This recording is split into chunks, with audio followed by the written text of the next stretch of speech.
Good afternoon, Dogma campers. So, you probably already had your first CAD lesson on Tuesday and learned about work planes and dimensioning shapes. But today, we're going to be talking about and learning about something a little bit more advanced. We're also going to be doing some math to figure out some of the dimensions of our CAD. So, on the agenda of today, we have 2x1s, shelling, and creating holes in our 2x1s and other structures. And like always, the things we are learning in CADing today are very common in Dogma. For example, our drivetrain for this year and most years are built out of 2x1s with holes on the sides for axles and wheels. And furthermore, these 2x1s are named as such because they are known for having the dimension of 2 inches by 1 inch and can be extended and cut at any length. So anyways, let's do some CAD.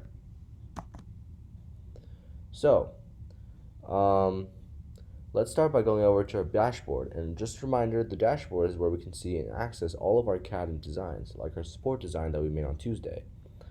And we're going to be looking at something that is definitely more challenging than what we learned on Tuesday. So let's start by creating a new design. So hopefully you can see and remember after this load. Taking a while, but that's okay.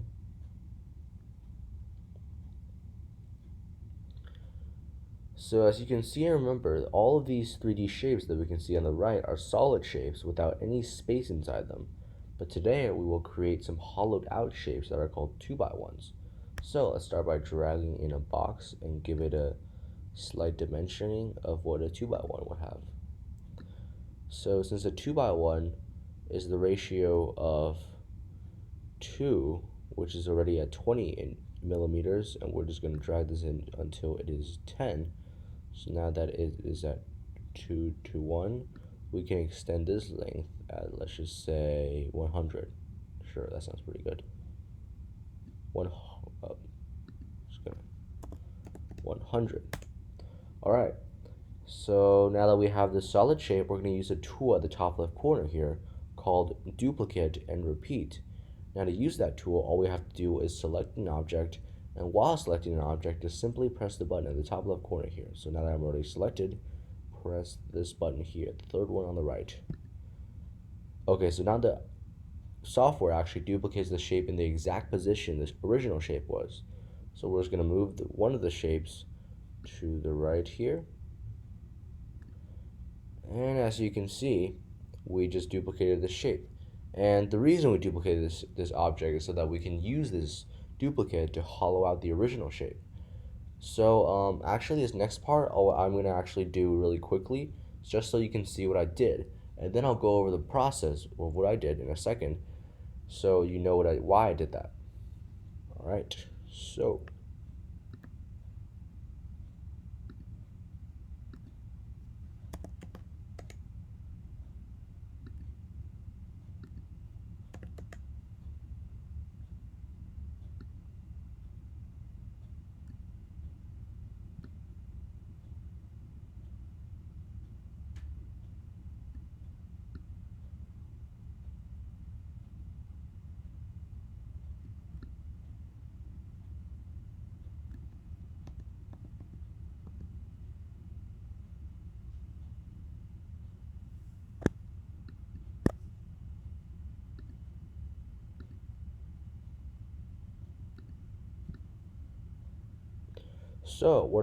So as you can see, I have made a 2x1 now. Now that I will explain what I did.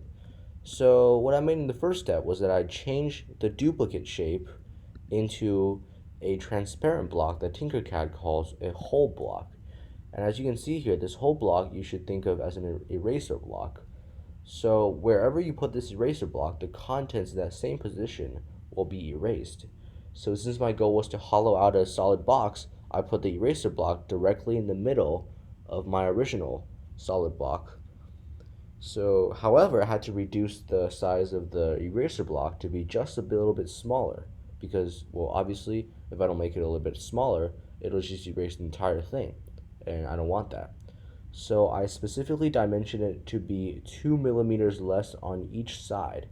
Well, just 2 millimeters less on each side of the eraser block so that I can have 1 millimeter on each side left over.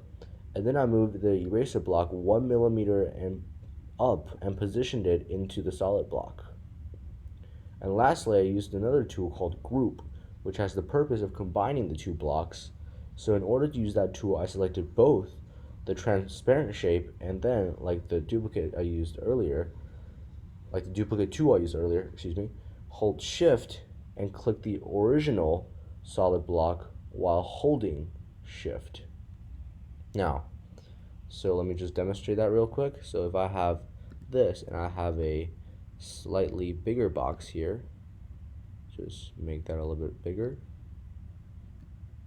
like that. And then if I raise this shape up a little bit, okay, actually put this down a little.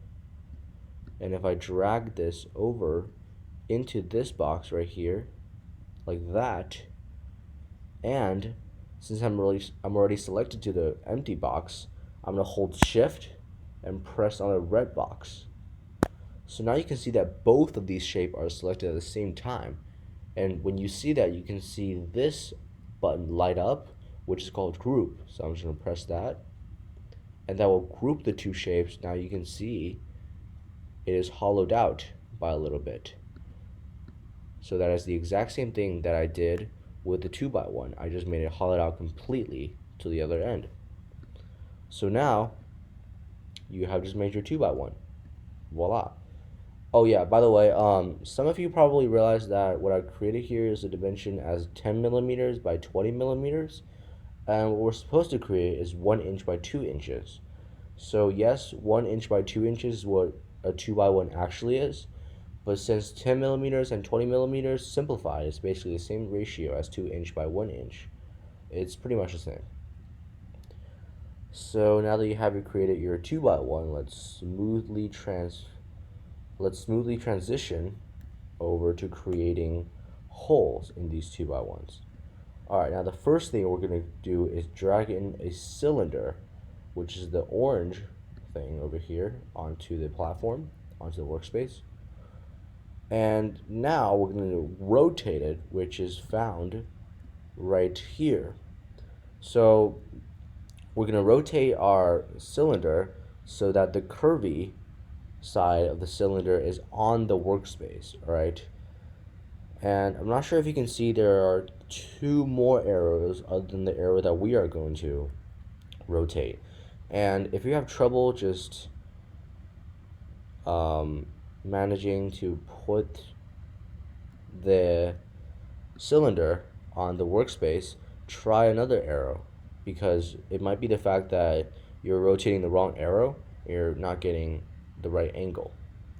Okay, so now that you selected your cylinder, you can see that we have like a small task window here.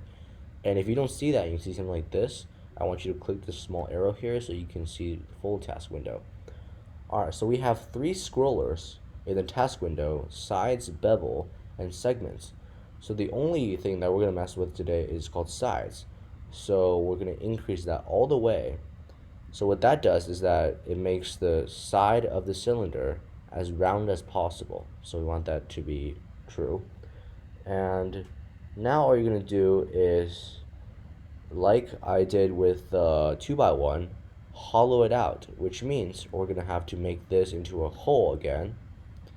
And I'm going to dimension this to be a little bit smaller than the 2x1, so that I'm going to dimension this to be, let's say, 5 and by 5. Okay, now that I have our small cylinder, I can move this up a little and move this to the right a little bit. Oh, that's not what I want. I'll move this to the right a little bit. Wait, what am I doing wrong? Oh, nothing. Never mind. Sorry, guys.